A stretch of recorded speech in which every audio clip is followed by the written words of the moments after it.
Okay. What a pleasure it is to have Ron John Gene King, Arcadia. The art in the background, if you're watching on Moving TV, is from Arcadia. It's beautiful. It's fantastic. It's one of my first times seeing it actually. I know that she does a lot of stuff online, like live Facebook painting extravaganzas. Yes. Fantastic. How are you guys? Hey man, Hanging in there. breathing, man. I'm good. I'm breathing. You know, I'm just here. Hanging in there, man. It's Saturday night and I'm not working, but whatever. I'm hanging in there. I'm not working, and hey, And Yeah. I'm looking after. We just got a dog today, so I'm babysitting an 8-week-old dog on a Saturday night. yeah, That's a cool alternative. I love dogs anyway, but that's a cool alternative. yeah. Yeah, it's so good to see you both. I'm glad you're doing okay. It's been I guess we're almost coming up to a year now of lockdown and house arrest. But Almost. Yeah. I mean, I don't know how it's been for you guys. At first, I kind of appreciated the break actually. Like I didn't mind. I had this crazy life, like nuts life, like no sleep, running around, always stressed out. And I was like, okay, I could take this for about 4 to 6 weeks. And then after Mhm. that, the summer was tough for me. I got really sad during the summer. I think with everything going on in the world and COVID and not being able to express myself, through DJing. And I mean, we do the radio shows and stuff. It's not the same, right? I mean, I really feel Definitely not the out same. there in the clubs, bars, restaurants, lounges. There's nothing like after a gig going to friends afterwards for 24-hour breakfast. Like all these little things that are about DJing, but also all the culture around the social culture around it. It's a lifestyle. Yeah. I mean, how are you guys coping and dealing with it? Well, starting with me, yeah. So, like I said, my last gig before lockdown was in about mid-March, and then after that, everything shut down, and yeah, I was off for a bit. Once everything opened up again, I did play a couple of times at a venue, but yeah, that aspect of my life slowed down, and like yourself, I continued doing my radio show, pre-recording it, sending it in. I did put out a couple of mixes up on Mixcloud as well. Sent a mix to out in the UK, and then I joined this guy later, and I guess we're going to be talking about it later on, to do an online show and on video as well. And it's funny because I wasn't the type to do video Twitch stuff and stuff like that. Same here. And they came along, and I'm like, okay, I think I'll do it. Because everybody was doing it. I'm more about the music. It's all good. People want to be on camera. I'm more about the music per se. But for this cause, this guy, I'll do it because, we represent in our own way. And we're, of course, linked in many ways, 4 ways at once. So. Yeah, it works well. It works together. I agree that I never did a live stream visual, and I'm like you guys. Like for me, sometimes the visual kills the music because when I hear the music, Yes. I make my own interpretation of what that song is. And even though I might be way off, it doesn't matter actually. like especially like with vocals or samples and stuff. It's like if I'm on the dance floor or DJing or just at home listening, I go into this trance and I have the visualization of what's happening in the music. As soon as you put someone in front of me and a camera, and unless it's like a wicked visual or like just an amazing warehouse party with like good camera angles or something, I feel like, and maybe I'm just old, I feel like I don't hear the music anymore. I just see the person. I don't hear the music now. You know? Well, isn't it much better when you're in the room, you don't see the DJ, and the music is bigger than life? Yeah. And that's what the whole experience is about. Seeing the DJ does take away from that. It can, yeah. So it's not even a matter of being old. It's just simply, I mean, that's what it is. It is what it is. The music is bigger. It's bigger than life. It's bigger than us. And by itself, it's more powerful than just seeing a DJ play records. There's nothing in the DJ. There's nothing interesting in the DJ booth. It's just those guys playing, Yeah. Yeah. right? But the music, it's more important, and that's always going to work. You know, if it comes to a point where you can't see the DJ, that's always going to be powerful. It's just that because of what's happening now, I think it's important what's happening now because people need to know that we're still here. We're still doing what we do. Yeah. Right? So the video does come in handy. I personally, like Ronnie, the last time I played was March the 15th. Yeah. And to be honest with you, things are okay. I mean, I have lost a lot of income because this was actually supposed to be a very big year for me, a very, very big year for me. I mean, Yeah. even a tour outside of the country was arranged. Yeah. And it's like all these decades I've worked for that, and it's like this happens, but whatever. You know, we can only hope for a postpone. But yeah, still hanging in there, and like Ronnie said, the show, the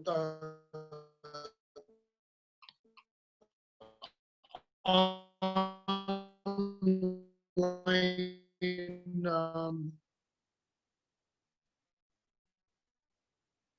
Might be cutting out. Still there? yeah, Okay. I noticed that. Yeah, did you catch the last thing?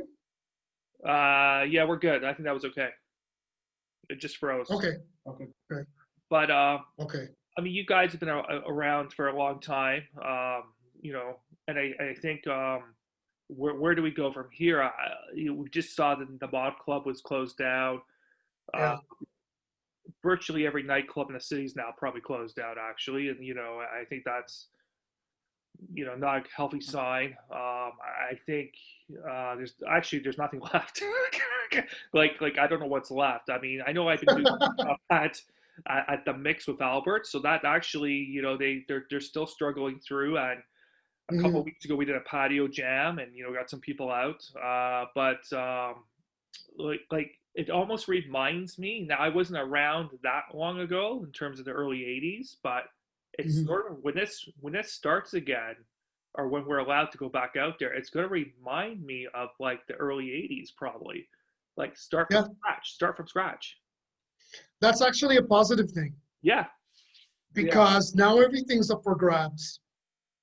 And those of us who continue to be active, we're still going to be here. I mean, I'm here for life, no matter what. No matter what anybody says, I'm here for life. You're not getting rid of me.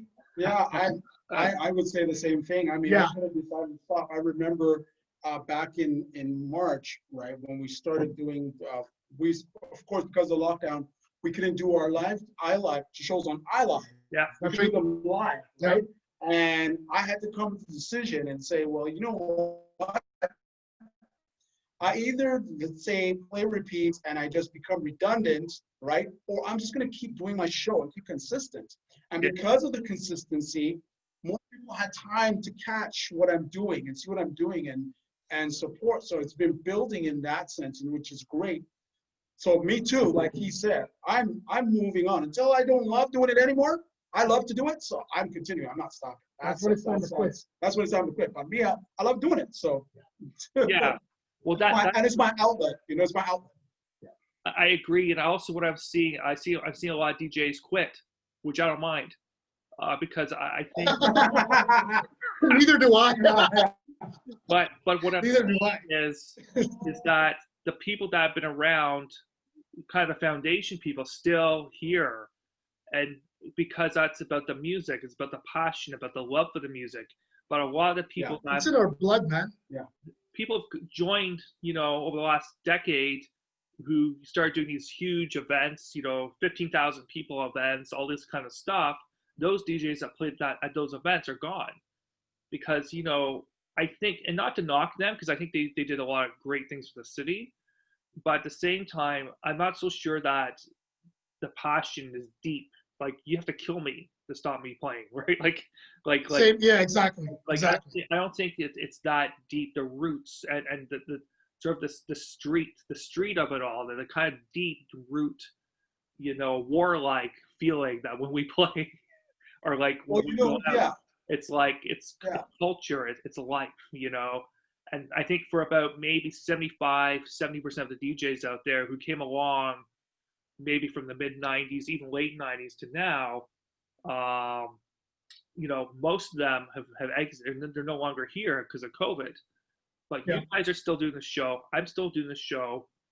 There's only a handful of us left, like that are still doing stuff. And so I think I'm excited about the future. I'm excited about that possibility actually.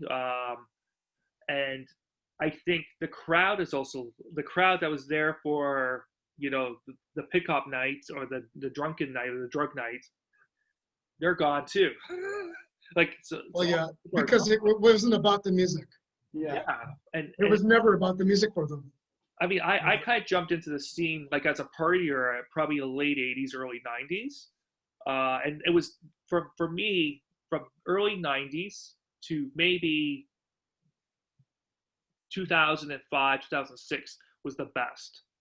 Like Yeah. you know, and then things got really expensive and big and corporate and that kind of stuff. And not to knock that because I think that really helped the scene in some ways. In some ways, it destroyed the scene, right?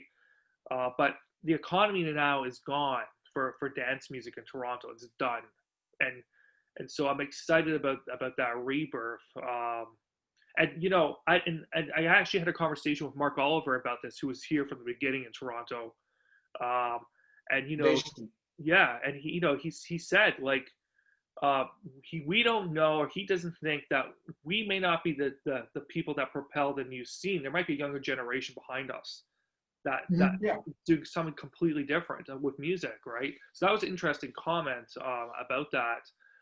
But so there's some optimism, I think. I know when I have done some events during COVID, when when the restrictions were lifted a little, people were so appreciative. Like it was like back in the day. Like people were like, "Oh my God, Oh, yeah. desperate, And you can see desperate," people.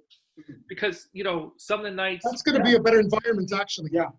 and some of the nights we were doing, there was nothing else going on that night. It was like back in the day when there was like maybe one event happening or two events happening. And then it Yeah. came to the point when there was like 45 events happening. You know, so I think there's some benefits. Tell us about your new project with Hubert and the control room and what you guys are doing with that.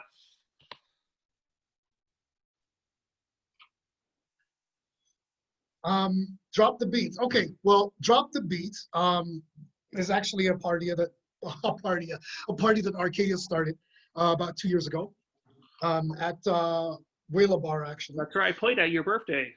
That's right. Yeah, exactly. Thanks, by the way. Happy birthday. But yeah, what ended up happening was she spoke to Hubert and she asked basically if we can do a show that kind of extends from the nights that we were doing. And that's simply what happened. It's a live stream that extends from the nights that we're doing. So we're basically doing the nights, but of course, because no one's allowed to gather and the social distancing, it's on television, it's on video, it's on video. So I mean, you can catch the same vibe. You'll see us, but you can have that same vibe at your home, right? It was also something. Yeah, it was also something that she actually told Hubert that I was bored as hell, and I just wanted to continue, Yeah. right? Months not playing. I mean, that's done a lot to me mentally. Yeah. I won't get into it, but I mean, it was kind of pretty depressing. I've been doing it since I'm 13, Yeah. and I'm in my 50s now, Yeah. right? Yeah. And I made a living from it. So it was just something that she asked Hubert about, and Hubert was totally down for it. And Yeah. every Sundays, and Ian, of course, right, who does the WDFA radio, it's an extension of his show, which is WDFA. We're a branch of the A WDFA branch show. of WDFA. So I mean, like, I got to give props to Hubert and Ian for that, and Arcadia, because they hooked it up. And yeah, we've been just having fun ever since. Every week is a different format, a different theme. Yeah, Oh yeah. You want to tell her about? You want to tell them about that? Well, Okay. and just to add to that, Katie had actually asked me to DJ on the show, and the funny thing is, I'm a person that sort of works with schedules. So when I came in, I was sort of like, okay, I'll be a guest. Be a guest DJ, and then I'll let you know when I'm available to play. And then she told me, well, I don't want any guest DJs on the show. We do have guest DJs. We have but she basically said she wants me to be part of the show. So as time went on, I sort of became consistently involved in the show. And that's my part as well. So, and given the history of Gene and myself, all the things we've done together, and also our affiliation, with iLive and iLive Radio, so. Yeah. Is iLive still happening? That's pretty much it. It's an extension of the night that we've been doing. Is iLive still happening? iLive still happening? iLive Radio's still on. Oh, it's been strong. Yeah. We're still on iLive Radio. He has his show. Only difference is his show was later than mine now. Okay. He used to be right after my show, Colors of Rhythm. So I'm 6 to 8 p.m. He's 12 I'm from midnight. to 2 in the morning. We're still with iLive, yeah. I wanted to know, how did you guys meet originally? Like, where did you cross paths together? Oh boy. If you can remember. I'm trying to think, because I'm gonna tell you something, right? The funniest thing, I'll tell you this, sometimes I don't think about my quote unquote significance in the scene. But then I'll run into people and they'll say, yeah, I know you from da da da da da. I'm saying, really? So I know at some point in my life, I ran to Gene at some event somewhere. And I know Gene and I started off more as acquaintances. Yeah. We knew who each other were and stuff like that. But I think it was leading into the whole iLive situation is when we became even closer. So I would say we solidified a relationship even more through iLive Radio. And given the fact that his show was right after mine, we had time to really talk about stuff of that nature. So we became even more close-knit in that sense, that we were on the same programming for Friday night. In fact, at the time, we were the only 2 live shows on Fridays at the time, right? And then that connection led into all of this stuff. Yeah, so I ran into Gene. I didn't run into him. I used to listen to his show, Soul Fusion Express. Yes. And then I was like, because I used to listen to the Friday show on CKLN. Okay, that's the Vibes and Vinyl. That's right. Oh, and before you go on, mind you, I have to say, mind you, sorry for interrupting. I did see Gene a lot of CKLN because I was involved with CKLN at one point as well. So, I had to say that. So I used to listen to, I think, Gene, you're on Tuesday nights also. Originally Tuesday nights on CKLN. Yeah. Tuesday nights was Midnight Madness. Yeah. And they changed the name to Soul Fusion Express. But I had actually left about a month after Soul Fusion Express, and I got my own show called Vibes and Vinyl, which was on the Fridays, which was on the Saturday mornings. Yeah. Late night. Yeah. And so, but then I was like, I want to book this guy for a party. This guy, Gene King. Yes. And then I used to listen to Mitch Winthrop on 105.5. Mitch. That's right. You guys used to do parties together back in the day. And then I started, at that time I was doing some promotion, starting to DJ.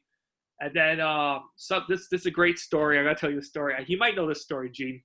So I have this friend. I'm dating this girl, right? She might be listening now. And then she connects me to this guy who wants to do a marathon around North America, right? So it's a great story. So he's like, oh, you do promotion. Can you throw a party for me, a fundraiser? And I was just starting out. I was thinking, yeah, I want to be a promoter. I kind of want to do that. I want to DJ, but I want to promote, which was a big mistake, by the way. Never promote. So I was like, yeah. So he says, I got this band. He's like, have you heard of 5440, right? I'm like, yeah, I think so. Some rock band, Canadian rock band. I'm like, yeah. He's like, find me a venue that can fill that, like 1,000-person venue. I'm like, sure, man. So I booked the Big Bop, the entire club, Yes, Big Bob. Oh, yes. that's right. So I went from like promoting small little 50 people parties or whatever to this like 1,000-person venue, right? So, and then the guy phones me after I signed a contract. I think I paid $1,000 to book the venue. And the guy's like, you can have all 6 rooms. The whole place is for you. You can have it, right? Saturday night or Friday night or whatever it was. So the idea was we'd have 5440, and then on the small rooms we would have like house music and jazz and stuff like that. So guess what happens? The band 5440 never materializes. Oh, right. No. Oh, no. That's right. And then I realized the guy's a little bit off the wall, right? Like I'm realizing I got into this bad deal right now, man, and now I'm screwed because we start promoting it. So I call up Gina and Mitch, and I say, I guess you guys are gonna play the main room at the Big Bop, right? Because it was like the band pulled out, right? Yeah. It's funny enough because I put up some money for that event. I actually ended up breaking even or close to it. Oh, good, Okay, good, that's good, That's good. That's good. The guy got no money because I was like, screw you, man. Like you totally messed me up here. You promised something, you Wow. screw, right? But we had City TV News was there, CTV News was there. That's right. That's right. That's right. That's right. But That's right. There's a party called Sneakers. Sneakers, that's right. Yeah, it was a good Yeah. name. Uh-huh. It was you and you guys were just talking about Charles Goodrich. That's how I met the both. Yeah. Oh, Charles and Devin, that's Yeah, okay. yeah, yeah. That's how I met the both of you. Yeah. That's a long time ago. Yeah. Jesus. So the lineup was actually Johnny for the rave scene, Gene Kidd, Yes. and Mitch Winthrop. The music was like phenomenal, like really, really good. But anyways, that's how me and Gene began in person. But I'd known Gene through his music previous to that. I think you recorded on Contraband, or that was your label, or Contraband. That was my label, yeah. Yeah. With Carlos Clark, yeah. Yeah, and that's I mean, for me, Gene is one of the people that I used to listen to, and I thought I want a radio show on CKLN. So I ended up applying around about that time. Actually, I didn't hear anything back, and then Tony Barnes calls me as chaos is erupting at the station at the time. Oh yeah. Like, Oh, yeah. Yeah. It took 7 years. I put in an application. 7 years later, they call me back. Jesus. I remember because I used to listen to that show too when you took it over. Yeah, it's from I forgot who was doing it before. Yeah, it was a Um, Monday morning. Yes. And so I talked to Tony and the guys down there, and they're like, you got to keep it as a jazz show. I'm like, yeah, man, I want to do more new jazz, though. Like, not just straight up jazz.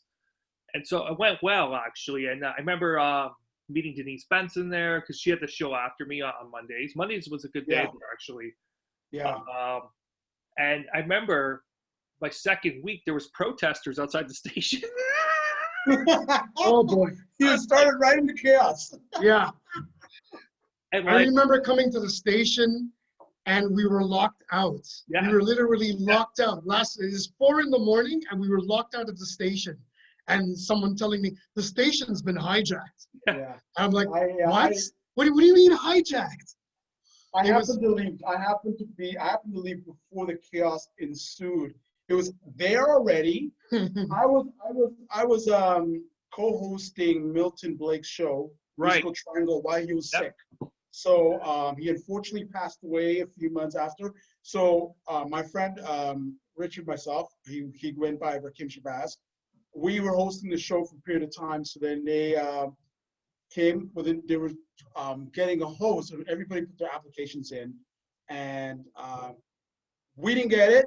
But we stepped out just before that super chaos happened. You know what I mean? So yeah, it was while I was there, it was still strange times. Let's Very just say weird. that. Yeah. Yeah. Strange times. Yeah. Another funny story from CKLN. Well, there was the protest because I was like, "What's going on?" And then there'd be these guys in trench coats coming up to me saying, "What side are you on?" I mean, what side am I on? I was like, I'm just on the side It of was intense. Yeah. It was pretty intense. and then I was so dedicated that, you know, and my wife knows the story that so she was in labor at St. Mike's Hospital while I was doing my show.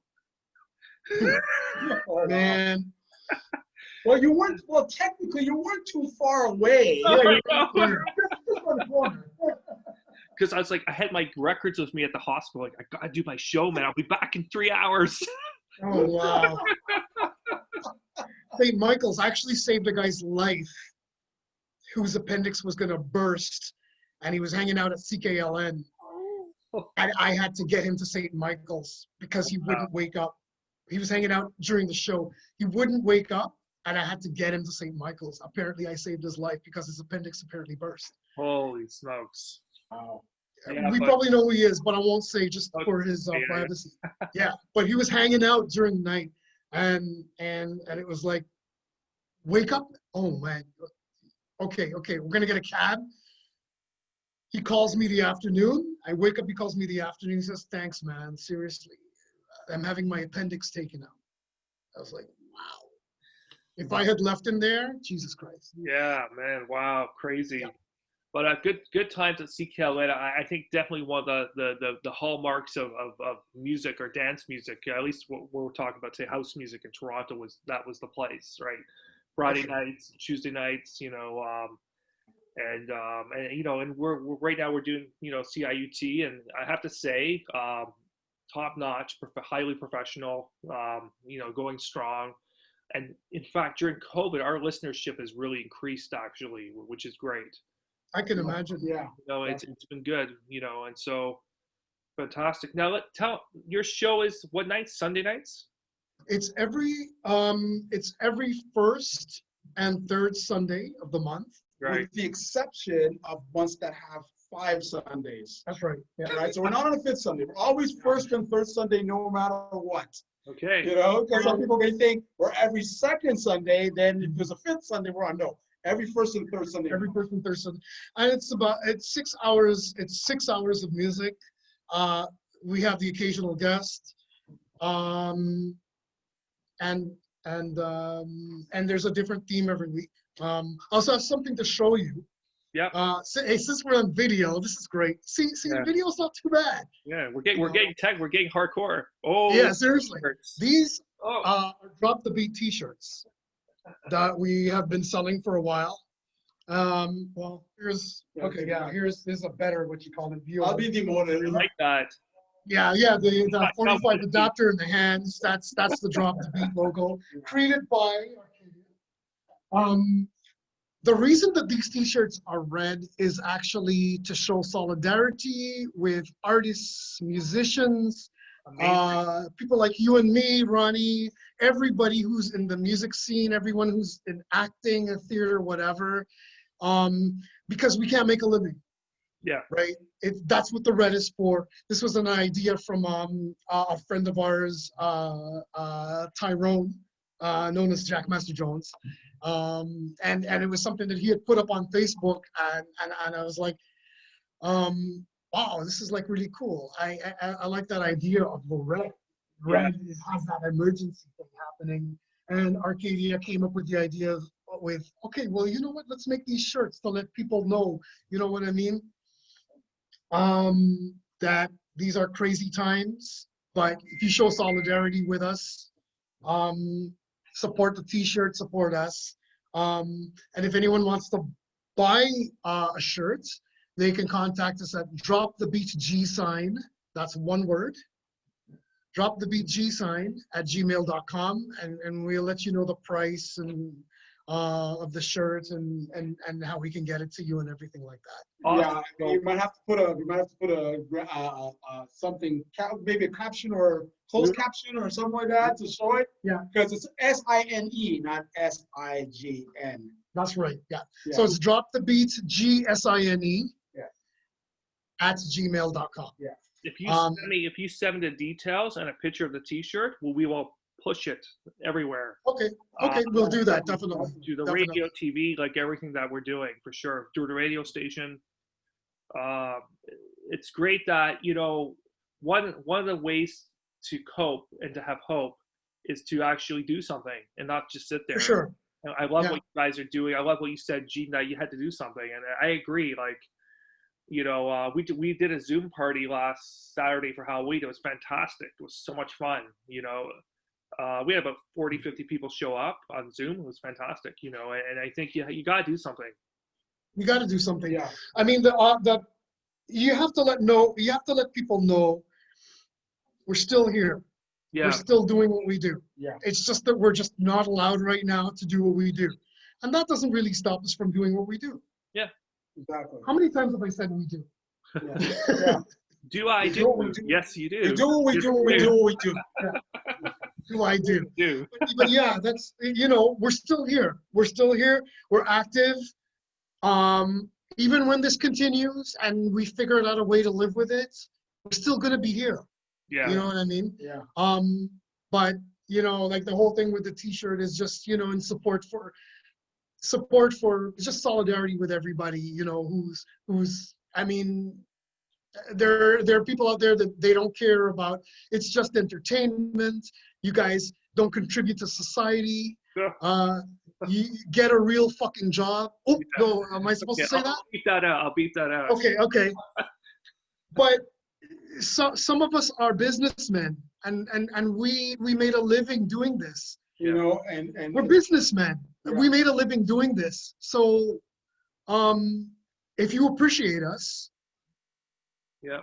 let us know, man. Let us know, because it is serious. It's more serious than you think.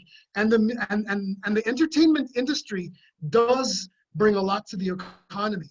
I mean, we've got festivals, Oh yeah. we've got bars, the liquor companies need our patronage to survive. Yeah. You know what I mean? There's bartenders, there's servers, Yep. there's people that builds the clubs, there's people that install sound for clubs. It's an industry, There's man. more intertwined than people think. Well, I think it was Beatport last year that estimated that electronic music, which we can fit under, right? Like the whole thing, Yeah. the whole thing is it's more than $7 billion. Yeah, man. Yeah. It's an industry. Yeah. Because in order to have this, you need to have that. You need to make that. You need to have that as a service. Everything's connected, man. Yeah. And could you imagine life without entertainment? No. Well, Imagine life without Yeah. even politicians who don't give a shit about entertainers and people who do this for a living and provide this for you. Imagine if we weren't around. Just imagine. yeah. There'd be no places to go eat. There'd be no places to go dance, hang out with your friends. There'd be no places to socialize. So we are, yeah, we are a part of the society. Yeah, we're part of society. Sorry, I got heated, but I would like to add something That's too. okay. And here's the other thing. Behind the scenes, a lot of things that people don't know. For example, I'm just going to throw this in here, right? Not only do I DJ, but I do my own graphic design. Yeah. I've done promotion. I Yeah. do so many things. But if I was to pull up to people and tell them, this is what I've done to promote my events, right? The work that goes into this stuff, the time that we spend to sit down in front of a computer or in front of a record player, going through song by song, to listen, to visualize how we're going to express ourselves for the night, straight down to come into the night, knowing how to set up. All this stuff takes time. It's not just, and this is where you go back into the people who just came into DJ and thought it was just about plugging this song and playing this and playing that. No, when you're coming from the perspective of, no, this is a craft, this is an art, and it takes a lot of skill to do it. it's a business too. It's a business. Oh, yeah.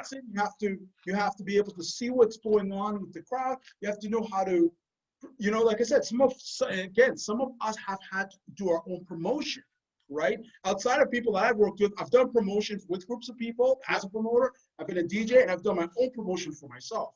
So a lot of work goes into these things. So when people sit there and just assume, oh, you just sit back and just come in and play, oh, it's not like that. You know what I mean? Professional versus amateur. Yeah. That's very simple. Yeah. That's what it's about. Yeah. We're professionals. We're professionals. yeah, and we were just talking a little earlier before we got on air is that the main reason why I live in Toronto is because of the independent bars, independent restaurants, For sure. For nightclubs, sure. festivals, dance music. It's been a big part. I mean, I have a career outside of that, but to be honest, it's been 50% of my life. Like It's a part of your life. Exactly. part. Yeah. Like I know you guys, we're friends, right? And we have hundreds of friends between us that are part of the industry. Yeah. And I think if this wasn't here anymore, I wouldn't be in the city. I'd be gone because what's the point for me?